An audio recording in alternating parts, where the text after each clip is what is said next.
잘못된 이미지로 생활보호 이용률이 낮다. 일본 뉴스. 우리나라의 국민기초생활보장제도는 국가와 지방자치단체의 책임으로 생활유지 능력이 없거나 생활이 어려운 국민에게 필요한 급여를 실시해 이들의 최저생활을 보장하고 자활을 조성하는 것을 목적으로 운영한다고 합니다. 기초생활보장제도는 소극적인 복지행정인 신청주의 원칙입니다. 따라서 저소득 가구, 가구원과 친족, 기타 관계인이 직접 신청해야 됩니다. 말로만 신청하면 되는 것이 아니라 준비해서 제출을 해야 되는 서류가 많습니다. 기초생활보장제도의 내용을 보면 대부분의 사람들이 이해하기 힘들 정도로 복잡하고 제출해야 될 서류도 많습니다. 그래서 많은 사람들이 중도에 포기하는 경우가 많습니다. 다 그렇지는 않겠지만 생활이 어려운 사람일수록 교육이 부족하거나 육체적 정신적 건강 상태가 나빠 경쟁에서 탈락한 사회적 약자일 수밖에 없습니다. 이런 사람들에게 복잡한 절차는 제도 진입을 어렵게 합니다. 한 국가에서 다른 국가의 제도를 그대로 복사한 듯이 유사한 제도를 가진 일본이라고 해서 다르지 않습니다. 일본에서 생활이 어려운 사람들을 지원하기 위한 제도는 생활보호제도가 있습니다. 생활보호제도는 일본헌법 제25조 모든 국민은 건강하고 문화적인 최저한도의 생활을 영위할 권리를 가지며 국가는 모든 생활에서 사회복지, 사회보장 및 공정위생의 향상과 증진에 노력해야 한다는 규정에 근거한 생존권이라고 합니다.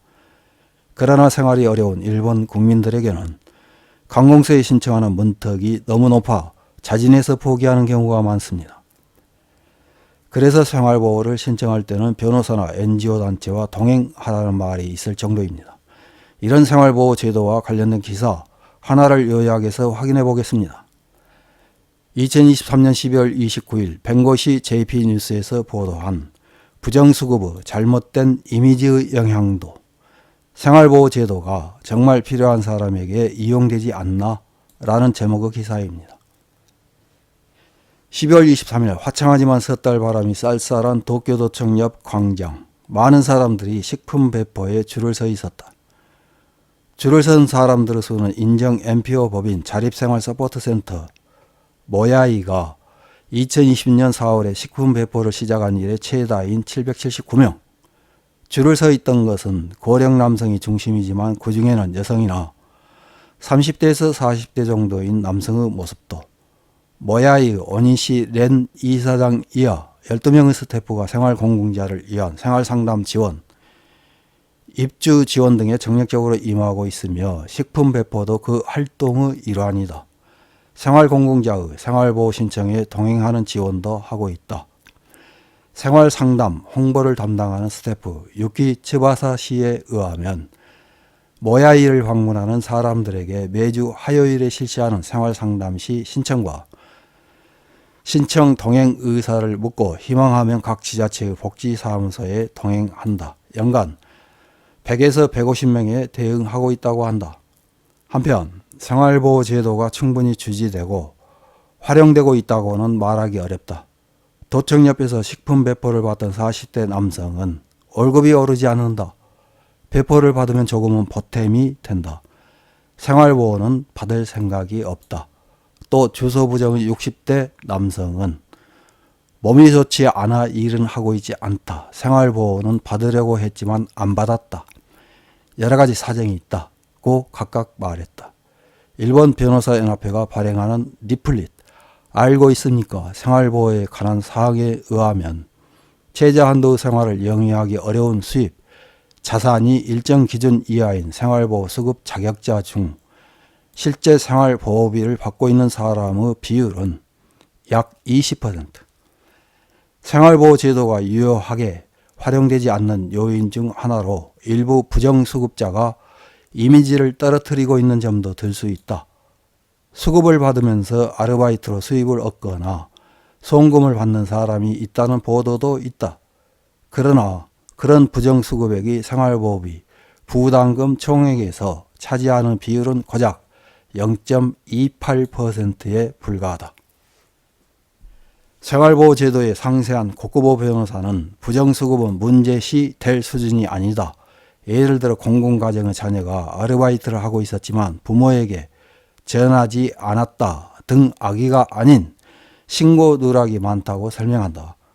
게다가 고쿠보 변호사는 제도가 유효하게 활용되지 않은 이유로 세 가지를 든다. 첫 번째는 생활보호를 받을 수 있다는 것을 모른다. 제도 주지가 부족해서 일하고 있거나 집이 있으면 받을 수 없다는 오해도 있다. 두 번째는 국민들 사이에 있는 기피감. 아무리 곤란해도 생활보호만은 받고 싶지 않다는 사람이 너무 많다. 세 번째는 물가작전이다. 복지사무소 창구에 가도 여러 가지 이유로 쫓겨나는 경우가 많다고 한다. 또 친족 등에게 문의하는 부양조회도 신청을 망설이게 하고 있다. 그런 허들을 극복하기 위해 고쿠보 변호사는 국민들 사이에 잘못된 인식이나 편견이 스며들고 있다. 좀 더 대대적으로 홍보 주지시키는 것이 필요하다. 여러 나라에서는 복지 전문직이 담당하고 있다. 일본도 케이스워커의 전문성을 높여 창구 직원을 충실하게 해 나가야 할 것이라고 말한다. 이런 기사에 달린 일본 네티즌들의 댓글 몇 개를 확인해보고 마치겠습니다. 첫 번째 댓글입니다. 생활보호는 필요한 사람이 받는 것에는 이견이 없지만 부정수급이 많고 그것을 확인하는 담당자도 적다. 지급 금액이 줄어들어 재판을 제기한다거나 이해를 못하는 사람도 있다. 생활보호도 의료비를 일부 부담하거나 진찰 횟수에 제한을 두거나 자원봉사활동 등을 의무화하는 제도의 재검토도 필요하다고 생각한다. 다음 댓글입니다. 생활보호는 장애가 있는 사람 이외에는 현금 급부가 아니라 기존의 시설을 사용한 3인실, 4인실 등의 현물 급부가 좋다고 생각합니다.